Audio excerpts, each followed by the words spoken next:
यो कोरोना संक्रमित अवस्थामा घर बसेर हाम्रो गङ्गोत्री इबिएस बाट अध्ययनमा संलग्न भएका विद्यार्थी भाइ बहिनीहरूलाई मेरो प्रातकालीन नमस्कार छ। मैले योभन्दा अगाडि एउटा भिडियो क्लिप्स लिएर आएको थिएँ जसमा शब्द भण्डार अन्तर्गतको टपिकहरू मैले त्यसमा प्रस्तुत गरेको थिएँ, जुन विद्यार्थी भाइ बहिनीहरूको लागि अत्यन्तै उपयोगी साबित भयो होला भन्ने मैले आशा गरेको छु। र आज मैले दोस्रो टपिकको रूपमा शब्दवर्ग पदवर्ग भन्ने टपिक लिएर आएको छु। यो पनि विद्यार्थी भाइ बहिनीहरूको लागि पक्कै पनि राम्रै साबित हुनेछ, उपयोगी साबित हुनेछ। आज यो पदवर्ग अर्थात् शब्दवर्ग कक्षा 6, 7, 8, 9, 10 सबैका लागि उपयोगी हुनेछ।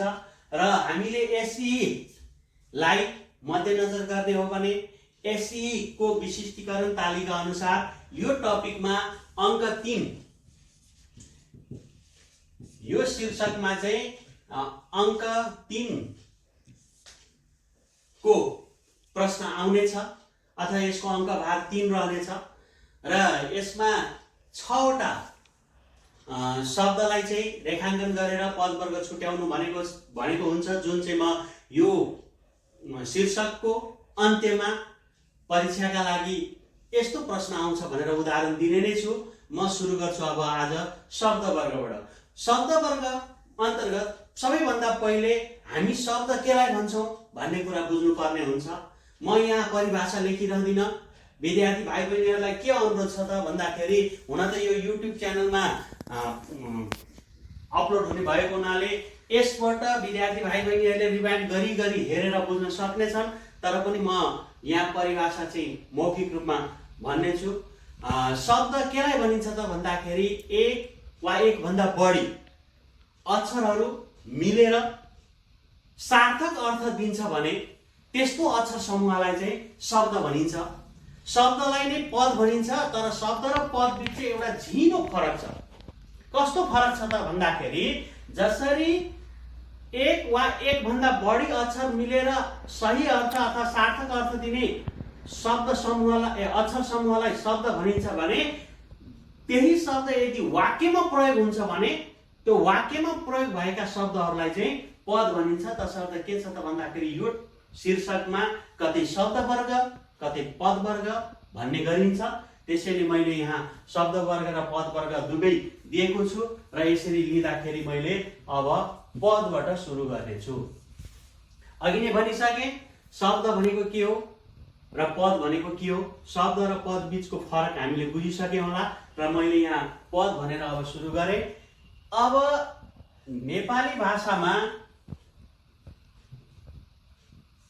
वाक्यमा प्रयोग भएका शब्दहरूलाई नै पद भनिन्छ भनेर हामीले भनिसक्यौँ।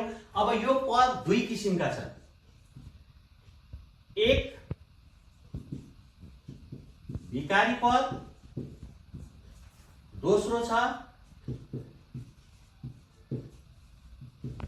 अविकारी पद, जसलाई अव्यय पद पनि भन्ने गरिन्छ। अब विकारी पद भनेको के हो? सबैभन्दा पहिले हामीले बुझ्नुपर्छ विकारी पद भनेको के हो। व्याकरणमा व्याकरणात्मक कोटि भनेर भन्ने गरिन्छ, जुन चाहिँ लिङ्ग, वचन, पुरुष, आदर, काल, पक्ष, भाव, अर्थ यी सबै व्याकरणात्मक कोटि अन्तर्गत पर्दछ। जसमध्ये लिङ्ग, वचन, पुरुष, आदर, काल, पक्षको आधारमा यदि शब्दहरू परिवर्तन हुन्छ भने, त्यो शब्दले रूप परिवर्तन गर्छ भने त्यस्ता शब्दलाई के भनिन्छ त भन्दाखेरि विकारी पद भनिन्छ। फेरि एकचोटि भनिदिन्छु, जुन शब्द जुन पद लिङ्ग, वचन, पुरुष, आदर, काल, पक्ष, भाव, अर्थका आधारमा परिवर्तन हुन्छ भने त्यस्ता शब्द वा पदलाई चाहिँ के भनिन्छ त भन्दाखेरि विकारी पद भनिन्छ। अर्थात् यसले रूप फेर्ने गर्छ, रूप परिवर्तन गर्ने पदलाई चाहिँ विकारी पद भनिन्छ भने अविकारी पद भनेको के त भन्दाखेरि लिङ्ग, वचन, पुरुष, आदर, काल पक्ष भाव अर्थको आधारमा यदि रूप परिवर्तन हुँदैन भने, रूप परिवर्तन गर्दैन भने त्यस्ता पदलाई चाहिँ अविकारी पद अर्थात् अव्यय पद भनेर भन्ने गरिन्छ। पक्कै पनि हामीले विकारी पद र अविकारी पद भन्ने कुरा बुझिसक्यौँ होला। अब म यसको प्रकारमा जान्छु। अब विकारी पद अन्तर्गत पुनः 4 वटा यसको प्रकार लेख्दैछु म। नाम,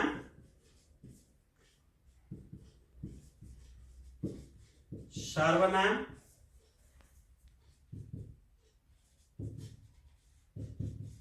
विशेषण र क्रिया। यसरी हेर्दा नाम पद, सर्वनाम पद, विशेषण पद र क्रियापद हामीले यसरी विकारी पद चाहिँ 4 वटा रहेका छन्। अब विकारी पद अन्तर्गत पर्ने नाम शब्द, नाम पद केलाई भनिन्छ त भन्दाखेरि, अब नाम पदलाई परिभाषित गर्दाखेरि नाम पदको परिभाषा विभिन्न व्याकरण विषयमा हैन, व्याकरणका ज्ञाताहरूले नामलाई धेरै उसले परिभाषित गरेका छन्। तर समग्रमा सबै व्याकरणविदहरूले दिएको परिभाषालाई एकत्रित गरेर हेर्ने हो भने सबैको अर्थ एउटै आउँछ। शब्द फरक तरिकाले परिभाषा गरे पनि यसको अर्थ चाहिँ या भाव चाहिँ एउटै रहेको बुझिन्छ। त्यसैले नामलाई परिभाषा गर्दाखेरि के छ त नामको परिभाषा भन्दाखेरि, जस्तै के र को भनेर प्रश्न गर्दा उत्तरमा आउने जति सबै नाम शब्द हुन् भनेर भन्ने गरिन्छ। तर यसको फेरि पुरानो परिभाषा छ। कुनै पनि वस्तु, कुनै पनि व्यक्ति, वस्तु, ठाउँ, समूह, भावको नामलाई नै नाम भनिन्छ भनेर भनिएको छ। त्यसैले विद्यार्थी भाइ बहिनीहरू, परिभाषाको अध्ययन गर्नको लागि हुन त मैले भनिदिसकेँ, यसलाई हामीले व्याकरण विषयका पुस्तकहरू पल्टाएर हामीले त्यसलाई अध्ययन गर्न सक्छौँ। र हामीलाई चाहिँ विशेष गरी परीक्षालाई टार्गेट गर्ने हो भने, परीक्षालाई मध्यनजर गरेर हेर्ने हो भने चाहिँ हामीलाई सिर्फ यो बुझ्नुपर्ने जरुरी छ। अब कुनै पनि व्यक्ति, वस्तु, ठाउँ, समूह, भाव आदिको नामलाई चाहिँ नाम भनिन्छ भनेर हामीले पढिसक्यौँ। यसको अर्थमा नामलाई पनि फेरि विभिन्न प्रकारमा विभाजन गरिएको छ। जस्तै हैन, जस्तै अब यसको प्रकारमा म छुट्टा छुट्टै परिभाषा नदिए तापनि यसको उदाहरण दिन चाहन्छु। जस्तै 1 मा छ व्यक्तिवाचक, 2 मा छ जातिवाचक,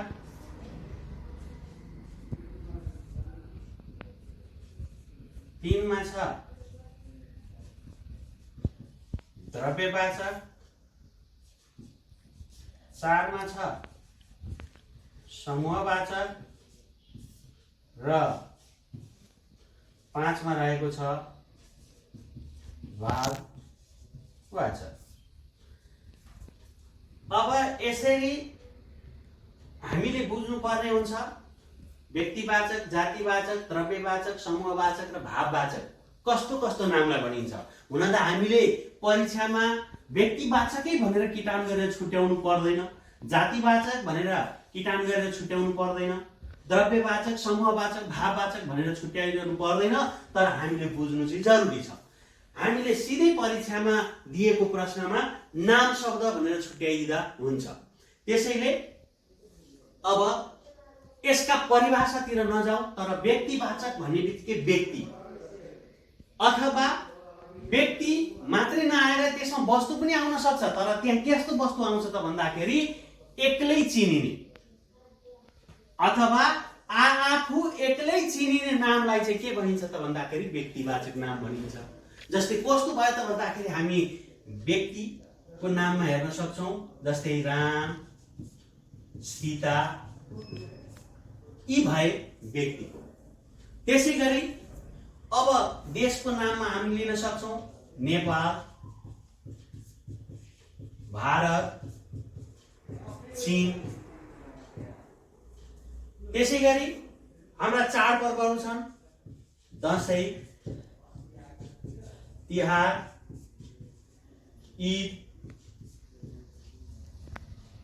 त्यसै गरी नदी नालाहरू छन् कोशी, गण्डकी, कर्णाली। अझै उदाहरण लिन सकिन्छ जस्तै ग्रन्थहरू रामायण, महाभारत। यस्तै यस्तै यी सबै नामलाई हेरौँ के बुझ्छौँ त भन्दाखेरि यी सबै नामहरू के हुन्छ भन्दाखेरि आफू एक्लै चिनिन्छ। जस्तै व्यक्तिको रूपमा आए यी चिनिने एक्लै हुन्, देशको रूपमा आउने यी आफू एक एक्लै चिनिन्छ। त्यसै गरी यी चाडपर्व भए, यी नदी नालाहरू भए, यी ग्रन्थहरू भए, यस्ता नामहरू के हुन् त भन्दाखेरि व्यक्तिवाचक नाम हुन्। अब हामी जातिवाचकमा जाउँ। हुन त यसका उदाहरणहरू अझै प्रशस्त दिन सकिन्छ, तर विद्यार्थी भाइ बहिनीहरूलाई म के अनुरोध गर्छु त भन्दाखेरि यसरी परिभाषाका साथै उदाहरणहरू धेरै केलाउँदै जाँदाखेरि यहाँ समयको अभावले गर्दाखेरि अन्य टपिकहरू छुट्न जान्छन्। त्यसैले म विद्यार्थी भाइ बहिनीहरूलाई यी टपिकहरू, यी शीर्षकहरू बुझिसकेपछि धेरैभन्दा धेरै व्याकरण पुस्तकहरू पल्टाएर अध्ययन गर्नको लागि म अनुरोध गर्दछु। अब त्यसै गरी अब हामी जातिवाचकमा जाउँ। जातिवाचक नाम भनेको के त भन्दाखेरि जसरी यो व्यक्तिवाचकले आफू एक्लै चिनिने नाम चाहिँ व्यक्तिवाचक नाम हो भन्ने कुरा बुझायो, त्यसै गरी जातिवाचकले के बुझाउँछ त भन्दाखेरि आफू एक्लै नचिनिएर आफ्नो समूहलाई, आफ्नो जातलाई बुझाउँछ भने त्यसलाई चाहिँ जातिवाचक नाम भनिन्छ। जस्तै हामीले यो व्यक्तिवाचक नामको अर्थमा हामीले मान्छे दियौँ। मान्छे भन्नाले राम पनि मान्छे हो, सीता पनि मान्छे, मानिस, मान्छे भनेर यो जातिवाचक नाम हो। त्यसै गरी जस्तै नेपाल, भारत, चीन यी भनेका देश हो। जस्तै देश यो भनेको जातिवाचक नाम हो। त्यसै गरी दशैं, तिहार, ईद भनेको यो चाड पर्व यो भनेको के हो त भन्दाखेरि जातिवाचक नाम हो। त्यसै गरी कोशी, गण्डकी, कर्णाली यो भनेको नदी, जस्तै यो जातिवाचक नाम हो। अब जस्तै रामायण, महाभारत भनेको ग्रन्थ, पुस्तक भनेको यो जातिवाचक नाम हो। त्यसै गरी अन्य नामहरू पनि लिँदाखेरि जस्तै कुकुर, बिरालो, गाई, भैँसी, यस्ता यी सबै नामहरू भए के त भन्दाखेरि जातिवाचक नाम। त्यसैले भाइ बहिनीहरू यसको पनि व्याकरण पल्टाएर अलि गहिरो अध्ययन गर्नको लागि म अनुरोध गर्दछु। अब त्यसै गरी द्रव्यवाचक नाममा आउँ। द्रव्यवाचक नाम भनेको के त भन्दाखेरि जसरी हामी अहिले हाम्रो व्यवहारमा कस्ता चिजबिजहरूको प्रयोग गर्छौँ त भन्दाखेरि जस्तै किनबेचमा प्रयोग हुने सामानहरू भए हैन। द्रव्यवाचक भनेको किनबेचमा प्रयोग हुने। अब किनबेचमा त धेरै कुरा प्रयोग हुन्छ, तर यो स्पष्ट रूपमा के भनिदिउँ भने हामीले जस्तै नापतोल गर्छौँ, नापतोल गर्ने वस्तुहरूको नामलाई चाहिँ हामी के भन्छौँ त भन्दाखेरि जातिवाचक द्रव्यवाचक नाम। द्रव्यवाचक नाम चाहिँ के हुन्छ त भन्दाखेरि नापतोल गर्न सकिन्छ, गर्न सकिँदैन। त्यसैले अब द्रव्यवाचक नाममा के आउँछ त भन्दाखेरि जस्तै माटो, पानी, हावा, त्यसै गरी हैन मासु, त्यसै गरी नुन, तेल, कपडा यी सबै के हुन् त भन्दाखेरि द्रव्यवाचक नाम। अथवा यी नामहरूको कारोबार गर्दाखेरि हामी के गर्छौँ त भन्दाखेरि नापतोल गर्छौँ। त्यसैले नापतोल परिमाण अथवा नापतोल गरेर जसको परिमाण बुझाउन सकिन्छ त्यस्ता नामलाई चाहिँ के भनिन्छ त भन्दाखेरि द्रव्यवाचक नाम। अब हामी आउँ समूहवाचक नाम। समूहवाचक नाम भनेको के त भन्दाखेरि समूह बुझाउने नामलाई कुनै पनि नामको यदि समूह बुझिन्छ भने त्यस्तो नामलाई चाहिँ समूहवाचक नाम भनिन्छ, अथवा समूह बुझाउने नामलाई चाहिँ समूहवाचक नाम भनियो। जस्तै के त भन्दाखेरि जस्तै कमिलाको हुन्छ ताँती, जस्तै विद्यार्थी भाइ बहिनीहरू बस्छन् के कहाँ त भन्दाखेरि कक्षा, जस्तै हाम्रा पार्टीहरू छन् दल गण, जस्तै अङ्गुरको झुप्पो, फुलको गुच्छा, बगाल, त्यसपछि हुल, बथान, यी सबै नामहरू के हुन्छ भन्दाखेरि समूहवाचक नाम। अब आए म भाववाचक नाम। भाववाचक नाम भनेको के हो भन्दाखेरि भाववाचक नामले के बुझाउँछ त भन्दाखेरि त्यस्तो नाम जुन नामलाई हामी अनुभव गर्न सक्छौँ, महसुस गर्न सक्छौँ, जसलाई हामी छुन सक्दैनौँ, हेर्न सक्दैनौँ, तर त्यसलाई हामी अनुभव गर्न सक्छौँ भने त्यस्तो नामलाई चाहिँ हामी के भन्छौँ त भन्दाखेरि भाववाचक नाम। जस्तै भाववाचक नामको उदाहरणमा हामी माया, दया, त्यसपछि घृणा, बुढ्याई, बालकपन, त्यसपछि हिँडाई, डुलाइ, यी सबै के हुन् त भन्दाखेरि भाववाचक नाम। यसरी विद्यार्थी भाइ बहिनीहरू यी त भए नामका प्रकार। यी नामका प्रकारहरूलाई हैन यसरी उदाहरण स्वरूप के लाउँदाखेरि यी उदाहरणहरू आएका छन्। अब यसलाई अझै गहिरो अध्ययन गर्नुपर्छ। व्याकरण पुस्तकमा धेरै धेरै उदाहरणहरू छन्। म पुनः अनुरोध गर्छु विद्यार्थी भाइ बहिनीहरूलाई व्याकरण पुस्तक ल्याऊ, 2वटा 4वटा राइटरको व्याकरण बुक लिएर फरक फरक बुकहरू हामीले अध्ययन गर्यौँ भने अझ त्यसमा बढी नलेज प्राप्त गर्न सकिन्छ, बढी ज्ञान प्राप्त गर्न सकिन्छ। यी भए नामका प्रकारहरू। अब हामी दोस्रो टपिक छ के त भन्दाखेरि विकारी पद अन्तर्गतको दोस्रो टपिक छ सर्वनाम। अब म सर्वनाममा जान्छु। सर्वनाममा जानुभन्दा पहिले अब यसै गरी सर्वनामका पनि प्रकारहरू लेख्नु पर्ने भएको हुनाले म अब यसलाई मेटाउन गइरहेको छु। अब हामी दोस्रो टपिकमा आयौँ, सर्वनाम। सर्वनाम भनेको के हो त भन्दाखेरि नामको सट्टामा प्रयोग हुने शब्दलाई सर्वनाम भनिन्छ। तर विद्यार्थी भाइ बहिनीहरू हामीले पढ्दै आएको परिभाषा त नामको सट्टामा प्रयोग हुने शब्दलाई सर्वनाम भनिन्छ भनेर हामीले पढेका छौँ। तर यसले के गर्छ त भन्दाखेरि कहिलेकाहीँ पदावली र वाक्यको सट्टामा पनि आएर काम गरिरहेको हुन्छ। जस्तै कोरोना भाइरस एउटा महामारी हो भनेर हामीले वाक्यमा पढ्यौँ, अनि त्यसपछि दोस्रो वाक्यमा यो सत्य हो भन्ने कुरा वाक्य आयो भने पछाडि दोस्रो वाक्यमा आएको यो शब्दले चाहिँ के गर्छ त भन्दाखेरि कोरोना भाइरस एउटा महामारी हो भनेपछि त्यो पुरा वाक्यको सट्टामा यो भन्ने शब्द आयो।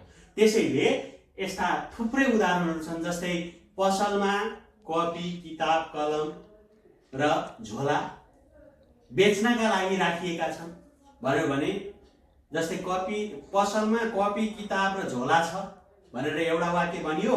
ती बेच्न राखिएका हुन् भन्यो भने कपी, किताब र झोलाको सट्टामा ती शब्द आयो।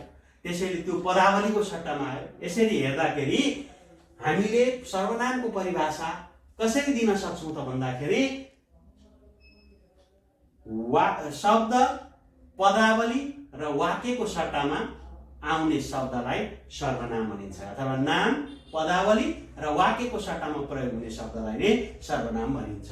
अब यसै गरी सर्वनामको प्रकार खेलाउँदाखेरि भाइ बहिनीहरू जस्तै 1 मा पुरुष वाचक सर्वनाम, दोस्रो छ दर्शक वाचक सर्वनाम, तेस्रो छ सम्बन्ध वाचक सर्वनाम। चौथो छ प्रश्नवाचक सर्वनाम। पाँचौं छ निजवाचक सर्वनाम। अब सबैभन्दा पहिले हामी पुरुषवाचक सर्वनामको चर्चा गर्छौं। पुरुषवाचक सर्वनाम भनेको के हो? पुरुष भन्नाले केलाई भनिन्छ त भन्दाखेरि हामीले अध्ययन गरेको होला भाइ बहिनीहरू, वक्ता श्रोता र वक्ता श्रोता पाएको तेस्रो व्यक्ति वा वस्तुलाई नै जेले बुझाउँछ त्यसलाई हामी पुरुष भन्छौं भनेर हामीले अध्ययन गरेका छौं होला। र पुरुषवाचक सर्वनाम 3 प्रकारको छ, जस्तै म, यहाँ म प्रथम पुरुष, म, हामी, हामीहरू। अब त्यसै गरी द्वितीय पुरुष त, तिमी, तपाई, हजुर। अब यसमा हरू जोडिसकेपछि तिमीहरू, तपाईहरू र हजुरहरू यो द्वितीय पुरुष। त्यसै गरी तृतीय पुरुष अन्तर्गत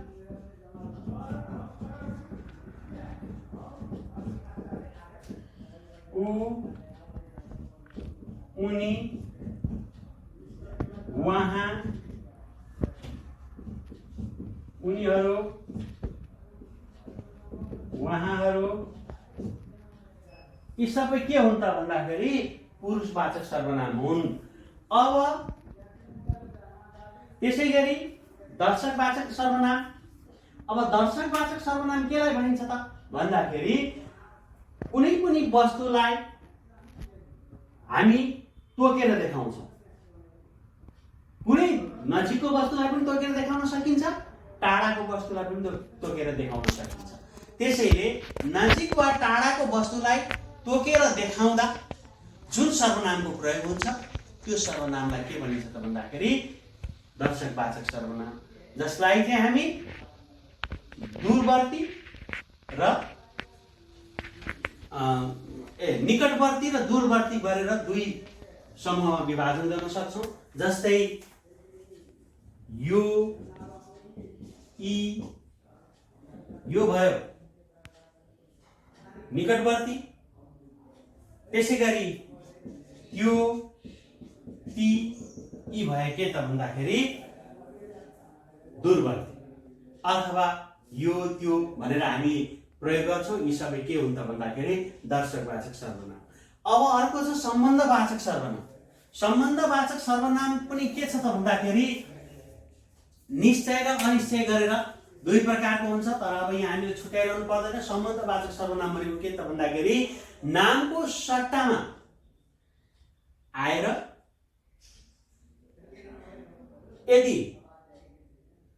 यदि नामको सट्टामा आएर ती नाम पदलाई चाहिँ अथवा वाक्यमा प्रयोग भएका ती पदहरूलाई चाहिँ अन्य शब्दसँग सम्बन्ध देखाउँछ भने अथवा नाम पदको सम्बन्ध अरूसँग जोडिदिन्छ भने त्यस्तो सर्वनामलाई चाहिँ सम्बन्धवाचक सर्वनाम भनिन्छ।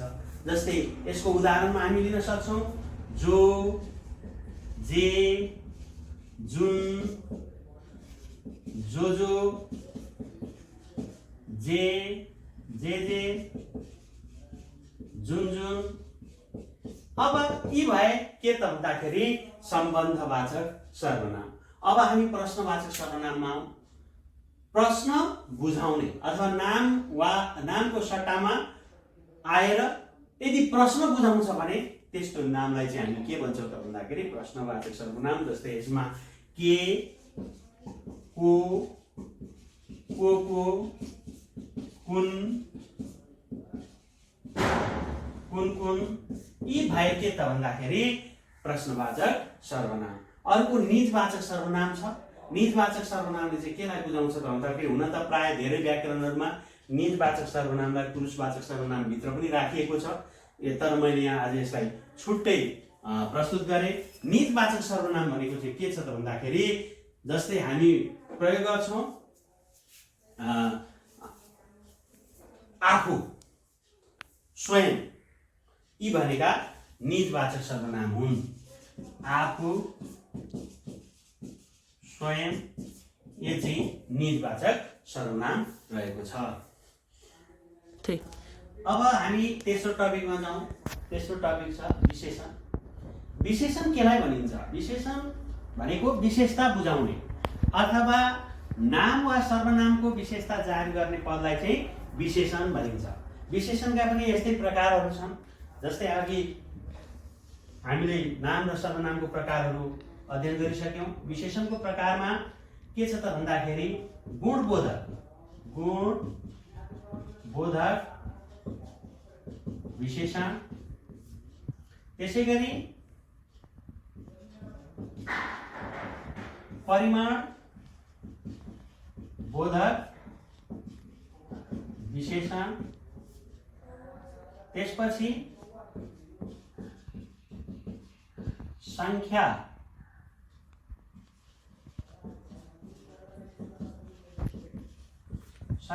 बोधक विशेषण र अर्को छ सार्वनामिक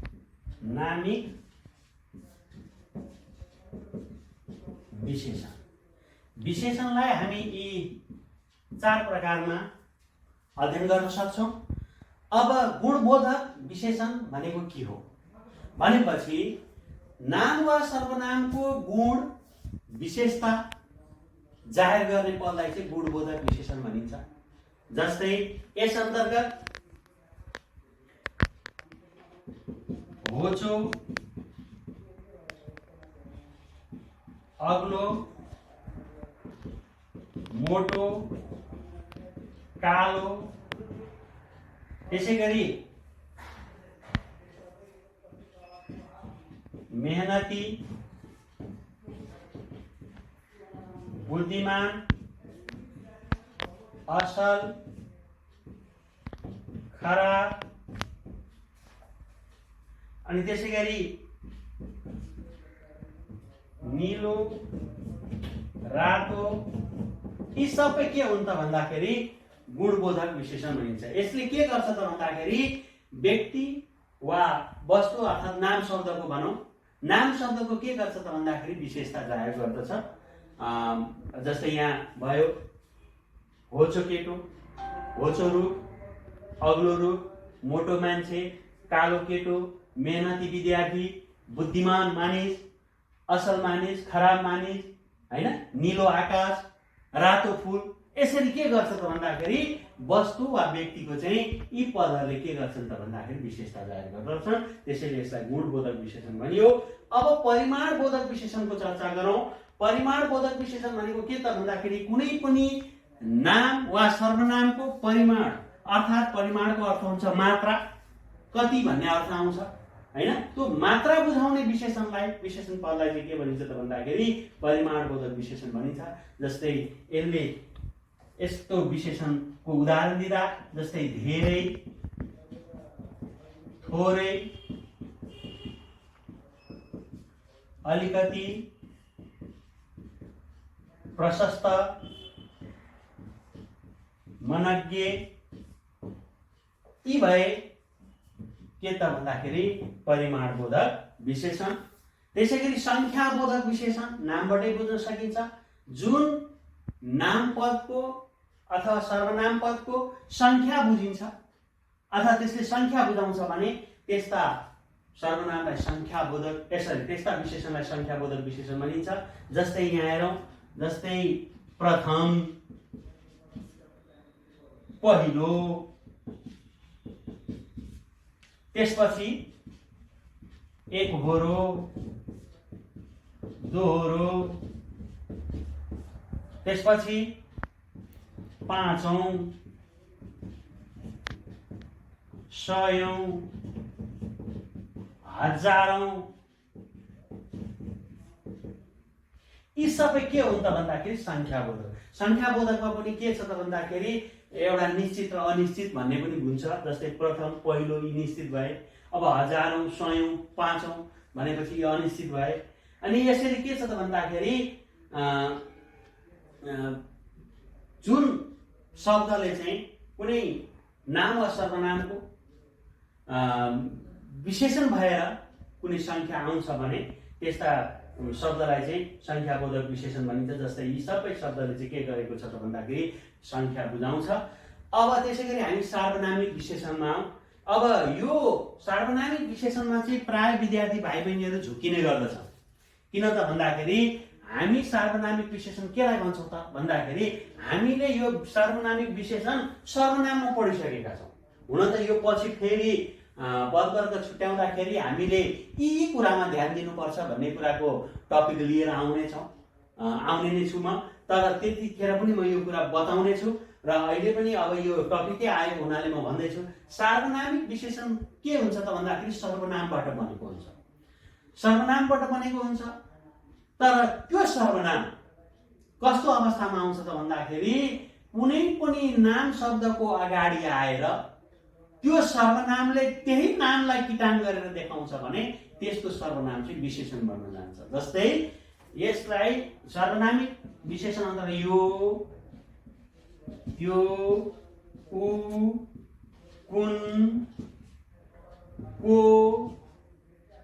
यी सबै के हुन् त भन्दाखेरि अब यसमा अरु कुन जोडौं, जो, जे। जस्तै अब म यहाँ मौखिक रूपमा यसको उदाहरण दिन्छु। यो किताब भनेर अब जस्तै यहाँ आयो यो किताब।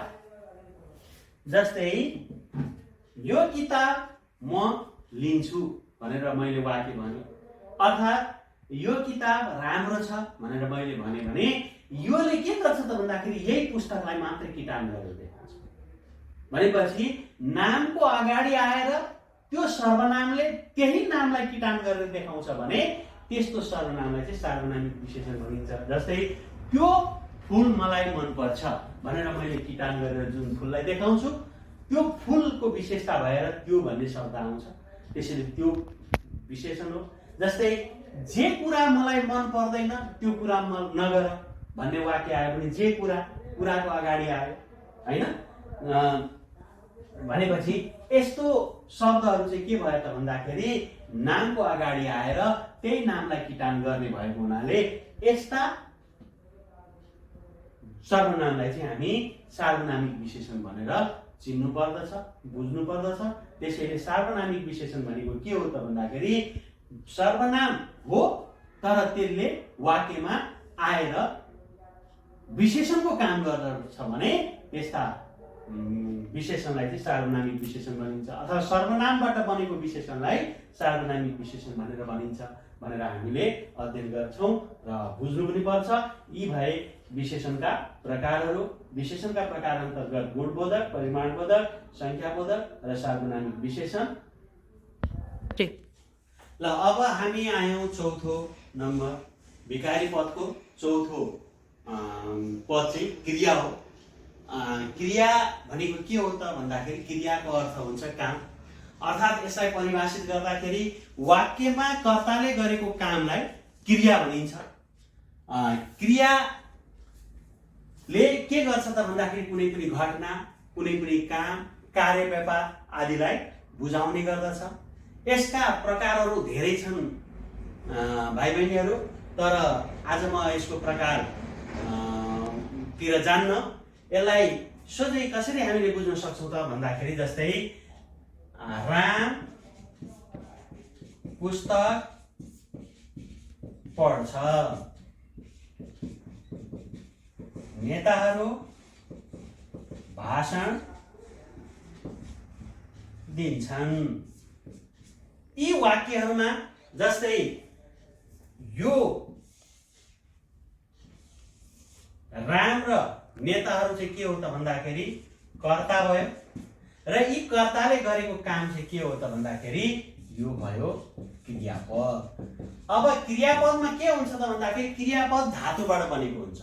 जस्तै धातु क्रियाको मूल रूप हो। जस्तै त्यहाँ पर धातु छ, त्यसपछि दी धातु छ, यसमा नु प्रत्यय लगाएपछि मूल क्रिया बन्दछ।